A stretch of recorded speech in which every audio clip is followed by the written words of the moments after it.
ये गीता श्लोक व्याकरण में आप सभी का स्वागत है। गीता जी आप सभी की मनोकामनाएं पूर्ण करे, ये मेरा कामना है। श्रीमद् भगवत गीता के अंदर हम लोग प्रथमोध्याय संजय वाचः में चल रहे हैं और इस तरह से प्रथम अध्याय के 12वें श्लोक हम लोग पार कर चुके हैं और 13वें श्लोक पर हम लोग पहुंच चुके हैं। इस तरह से 12वें श्लोक में संजय जो राजा धृतराष्ट्र के महामंत्री थे, उन्होंने युद्ध क्षेत्र से आंखों देखा हाल राजा को बता रहे हैं और इस तरह से 12वें श्लोक में बताए थे कि हे राजन, आपके पुत्र दुर्योधन के हृदय में खुशी करने के लिए भीष्म पितामह जी ने बड़े भयंकर शब्दों में शंखनाद किए, बिल्कुल सिंह की गर्जना के समान, सिंह की दहाड़ के समान उच्च स्वर में शंख बजाए और उस शंख ध्वनि को सुनकर दुर्योधन हर्षित हुए। और इसके बाद जो हुआ वो आप ये 13वें श्लोक में जानिए। और इस तरह से संजय अब बताते हैं कि हे महाराज, इसके आगे ये 13वें श्लोक बताते हैं संजय अपने राजा धृतराष्ट्र जी महाराज से, और किस तरह से बताते हैं देखिए। यहाँ बताते हैं, उच्चारण पर ध्यान दीजिए। तथा शंखाश्च भैर्यश्च पनवानक गोमुखा ससेवाभ्य नियंत सशब्द मुस्तमूलो भवत। इस तरह से तो इस तरह से पढ़ना गलत तरीका है और आप जो भी इस तरह से पढ़ रहे हैं वो गलत पढ़ रहे हैं। और देखिए इसका उच्चारण, शुद्ध उच्चारण पर ध्यान दीजिए। तथा शंखाश्च, शंखाश्च उच्चारण नहीं होगा। उच्चारण क्या होगा? तथा शंखाश्च, तब भैर्यश्च नहीं होगा, उच्चारण होगा भैर्यश्च। उसके बाद पनवानक नहीं होगा, यहाँ उच्चारण क्या होगा? पनव आनक गोमुखा, इस तरह से। और यहाँ पर देखिए उच्चारण लोग क्या करते हैं? ससेवाभ्य नियंत सशब्द तुमुलो भवत, इस तरह से उच्चारण नहीं होगा। उच्चारण किस तरह से होगा? सह सा एव अभ्यहन्यंत सशब्द तुमुलो अभवत, शब्द तुमुलो अभवत, इस तरह से उच्चारण होगा। और इस तरह से अब इसका संधि विच्छेद देख लीजिए। शंखा जोड़ च, शंखा च है, शंखा जोड़ च, और भैर्य जोड़ च, और पनव जोड़ आनक जोड़ गोमुखा। और इसके लिए यहाँ देख लीजिए, स जोड़ सा जोड़ एव जोड़ अभ्यहन्यंत, इस तरह से संधि विच्छेद देख लीजिए। शब्द जोड़ तुमूला जोड़ अभवत, और उसके बाद ये जो अभवत है ये परस्मैपदी शब्द है और ये लंग लकार भूतकाल का रूप है जो प्रथम पुरुष एक वचन में आता है, ये अभवत।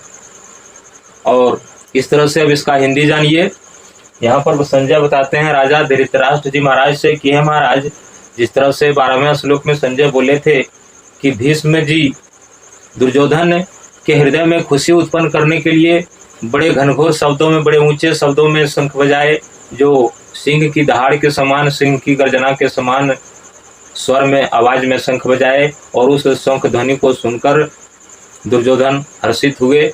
और फिर उसके बाद क्या हुआ, इसलिए यहाँ पर तथा से जानिए। इसके बाद तथा मतलब इसके बाद शंखा च भैर्य च।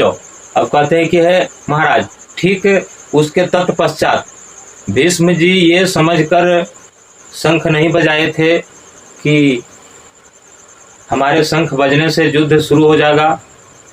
भीष्म जी तो दुर्योधन के हृदय में खुशी उत्पन्न करने के लिए शंख बजाए थे, लेकिन जितने भी सारे सैनिक थे वे लोग समझे कि भीष्म जी शायद युद्ध की घोषणा कर दिए हैं, इसलिए शंख बज चुका है और इसलिए अब हम लोगों को भी देरी नहीं करना चाहिए, शंख बजा देना चाहिए। और युद्ध के बाजे बजने लगे। तो इस किस तरह से बाजे? तथा शंखा च भैर्य च। अब कहते हैं कि भीष्म जी के शंखनाद होने के ठीक तुरंत बाद में ही सभी सैनिकों ने, किनके पक्ष के सैनिकों ने? दुर्योधन के पक्ष के सभी सैनिकों ने, जो 11,000 अश्विनी सेना थे दुर्योधन के, वे सभी सैनिकों ने भीष्म जी के शंखनाद को सुनने के तुरंत बाद ही और वे लोग सभी सैनिक अपने अपने शंख को बजाने लगे। तो किस तरह से शंखाश्च, और शंख के साथ साथ क्या बजे, भेरियश्च, भेरियस बोला जाता है नगाड़े को। तो शंख बजा और नगाड़ा बजा, और उसके बाद यहाँ पनव बोला जाता है ढोल को, पनव। उसके बाद आनक, इस तरह से पनव आनक, आनक बोला जाता है मृदंग को। और गोमुखा, गोमुखा एक युद्ध भूमि में बजाने वाले एक विचित्र तरह के बाजे हैं, और उसका आकृति सर्प के समान होता है, और उसका अग्रभाग गौ के मुख के आकृति के समान होते हैं, इसलिए उसे गोमुखा भी कहा जाता है। और इस तरह से यहाँ जो गोमुखा शब्द आया है उसी के लिए आया है। तो अब यहाँ संजय बताते हैं कि जब भीष्म जी ने शंखनाद किए, ठीक उसके तुरंत बाद में ही सभी सैनिकों ने, सभी योद्धाओं ने मिलकर के और शंख, नगाड़ा, ढोल और मृदंग और गोमुखा आदि जितने भी बाजे होते हैं युद्ध में बजने के लिए, वे सभी बाजे को क्या हुआ, सह मतलब एक साथ। यहाँ पर जो सह है देख लीजिए, सह और तब सा, सह सेवा यहाँ उच्चारण नहीं होगा, उच्चारण क्या होगा, सह सा एव अभ्यहन्यंत, इस तरह से उच्चारण होगा। तो एक साथ, सह मतलब एक साथ, और सा, वे सभी एक साथ बज उठे, अभ्यहन्यंत से बज उठे एक साथ। स शब्द तुमुलो अभवत। अब कहते हैं कि वे सभी बाजे, शंख है, नगाड़े है, ढोल है, मृदंग है, गोमुखा है, इत्यादि जितने भी तरह के युद्ध में बाजे बजते थे, वे सभी बाजे और वे सभी सैनिकों ने एक साथ, सह सा, वे सभी एक साथ, स और सा से क्या होता है, यहाँ उच्चारण क्या है, सह सा, सहजोड़ सा। तो सह मतलब सभी और सा मतलब वे लोग। तो वे सभी ने एक साथ ही ये सभी बाजे को, शंख को, नगाड़े को, ढोल को, मृदंग को, गोमुखा को, इन सभी बाजों को एक साथ बजाए। और बताइए जब 11 छौनी सेना इतने सारे बाजे को एक साथ बजा दे तो कितना भारी भयंकर शब्द होता होगा और हुआ होगा, ये विचारणीय है।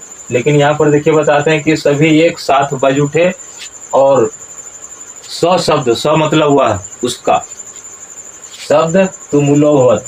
अब कवि यहाँ वर्णन करते हैं कि उन सभी बाजे जब एक साथ बज उठे, सभी सैनिकों के द्वारा जब एक साथ बजाए गए, तो स शब्द मतलब उसका जो शब्द हुआ, उसका जो ध्वनि हुआ, तुमुलोभवत मतलब बड़े भयंकर हुआ, उसका जो आवाज हुआ सारे बजने के, वे बड़े घनघोर हुआ, बड़े उच्च स्वर से हुआ और बहुत तीव्र गति से हुआ और बड़े उच्च आवाज में हुआ।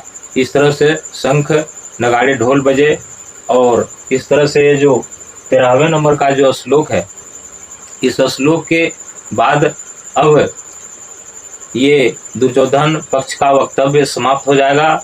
और जिस समय धृतराष्ट्र जी ने पूछे थे संजय से कि हे संजय, उस कुरुक्षेत्र में हमारे और पांडु के पुत्रों ने क्या किया, तो संजय ने अभी तक तो दुर्योधन के पक्ष की बात को बता रहे थे राजा से, और अब ये 13वें श्लोक तक बताए, और आगे जो बताएंगे संजय 14वें श्लोक से, वो पांडव दल की बात को बताएंगे राजा को।